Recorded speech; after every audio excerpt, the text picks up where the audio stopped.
Hey everybody, Will from Holdfast Marine, your local boat shop. Today we're going to be doing a tool tip about the Humble tape measure. Have you ever tried to find the center of a board, but maybe that board isn't a dividable number?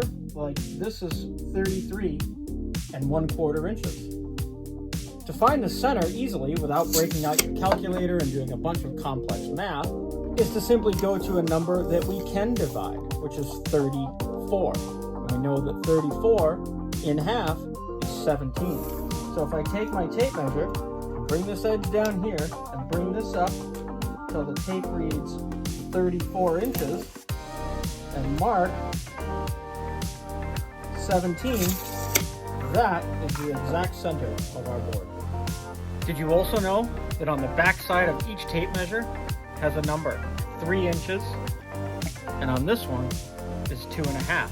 So if I'm measuring in between something where maybe I can't pull the dimension out, all I do is hook this end of my tape measure to one end and then butt the back of the tape measure up to the other side and add either 2.5 inches or 3, depending on what the back of your tape measure says.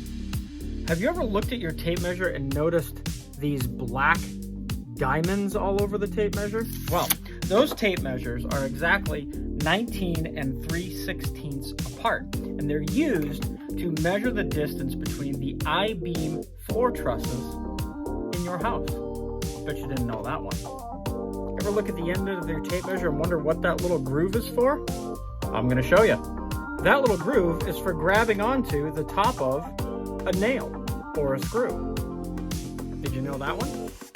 Well, I hope you enjoyed these few short little facts about your tape measure and maybe how to use it. Tune in next time and we're going to be doing another tool tip. What's it going to be about, you ask? I'm not going to tell you. You'll have to subscribe to our YouTube channel to find out. Or you can subscribe here on Instagram. Don't forget, anybody who subscribes to the YouTube channel gets that 15% off your total boat order. So head on over there and subscribe for me, and we'll see you next time.